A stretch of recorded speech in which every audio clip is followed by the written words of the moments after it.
Então, galera, esse aqui é o último vídeo que a gente vai fazer sobre ligações químicas. A gente vai terminar de falar sobre as ligações e falar sobre a característica geral sobre elas, um apanhado geral. Bom, ligação metálica é o último tipo de ligação que a gente vê. Por quê? Porque a ligação metálica ela tem uma teoria muito complicada, muito complexa por trás dela. Então a gente vê de uma maneira mais abrangente, né? Mais superficial. O que é a ligação metálica? A ligação metálica é explicada pela teoria do mar de elétrons. O que é a teoria do mar de elétrons? A teoria do mar de elétrons diz que os metais, ao se ligarem, devido à sua autoeletropositividade. O que é eletropositividade? Bom, é interessante se lembrar o que é eletronegatividade antes. A eletronegatividade é a tendência de um elemento a atrair elétrons em uma ligação química. Então, se eu sou altamente eletronegativo, eu atraio muito elétrons. O que é a eletropositividade? É exatamente o processo inverso. A Peppa passando ali atrás. É exatamente o processo inverso. É a tendência a repelir, a expulsar elétrons numa ligação química. Então, se eu tenho uns metais, e a eletropositividade também é chamada de caráter metálico. Se eu tenho os metais com alto caráter metálico, ou seja, com alta eletropositividade, eles querem repelir muito elétron. E aí imagina que eu vou lá e pego uma liga metálica, boto metal pra caramba junto no mesmo espaço. Um espaço confinado. Esses caras estão repelindo elétrons. E esses elétrons repelidos começam a circular de maneira desordenada e fluida entre esses metais. Então eu tenho como se fosse a formação de pseudocátions, né? Pseudo porque é falso, não é a formação de cátions de verdade, são pseudocátions. E esses pseudocátions são estabilizados pelos elétrons que estão banhando em volta deles. É mais ou menos isso a ideia da teoria do mar de elétrons. Tranquilo? Essa teoria do mar de elétrons explica todas as propriedades dos metais que a gente vai ver daqui a pouco. Mas é interessante que você saiba que a ligação metálica não é só uma ligação entre metais iguais. Por exemplo, uma barra de ouro. O que não tem um átomo de ouro ligado ao outro?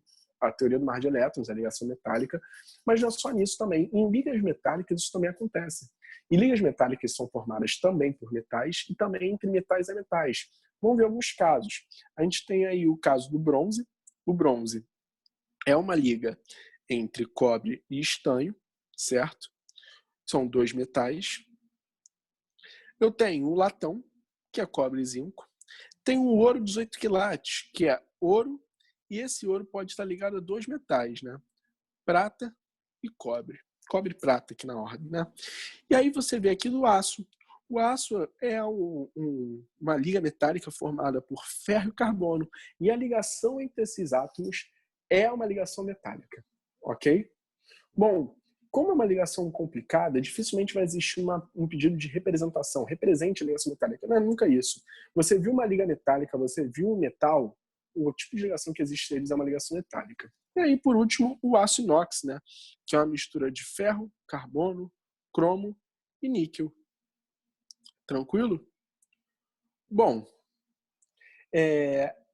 vamos partir agora para o próximo ponto, que é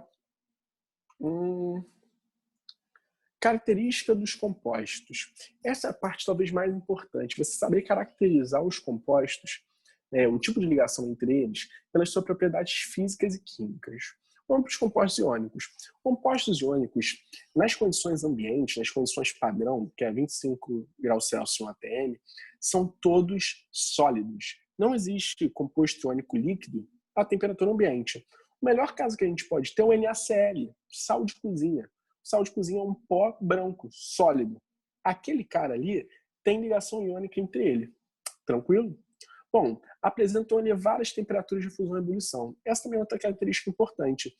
Os compostos iônicos possuem altas temperaturas de fusão e ebulição. O sal de cozinha, se eu não me engano, o NaCl, tem um ponto de fusão de aproximadamente 950 graus Celsius. Isso significa que, para você conseguir transformar o sal de cozinha em líquido, você precisa esquentar ele até 950 graus Celsius. Outra característica interessante disso é que, por exemplo, uma forja, se você gosta um pouco desse assunto, uma forja, um lugar onde você faz uma liga metálica, uma barra de metal, há a formação de óxidos iônicos na superfície do metal. O metal está incandescente, derretendo, e os óxidos estão escuros, eles são escuros, porque a temperatura suficiente para derreter o metal não necessariamente é suficiente para derreter, para fundir o óxido. Então tem elevadíssimas temperaturas de fusão e ebulição. Outra característica, e talvez a mais importante, que diferencie bastante os compostos iônicos, são em relação à sua condição de eletricidade. Compostos iônicos conduzem bem corrente elétrica quando estão em solução aquosa, ou seja, misturas em água, ou quando estão fundidos, ou seja, estão derretidos, mas não conduzem em estado sólido. Então, se você pegar um fio desencapado, positivo e negativo, botar ali no sal e botar a mão, você não vai tomar choque. Agora, se você jogar água ou se você derreter ele, você vai, porque a condução de corrente elétrica acontece por meio de uma propriedade que eu quero falar para vocês e quero que vocês levem para a vida. Só duas coisas no universo conduzem bem a eletricidade, que são os elétrons, que é a própria eletricidade. A eletricidade é um fluxo de elétrons. Então, se eu tenho elétrons, eu tenho capacidade de botar eles em fluxo, tem uma corrente elétrica. E o outro cara capaz de conduzir corrente elétrica são íons. E aí, quando eu tenho compostos iônicos no seu estado sólido, eu não tenho íons livres ali, eu não tenho um íon. Eu tenho um retículo cristalino. Esse retículo cristalino impede que eu tenha íons ali. Então, eu não posso conduzir corrente elétrica. Agora, quando eu jogo água, eu tenho o efeito da solvatação, e aliado ao efeito da solvatação, eu tenho a nossa dissociação iônica. Os meus íons se separam. No processo de separação desses íons, eu tenho a formação de íons positivos e negativos, que agora sim podem conduzir corrente elétrica. Ok?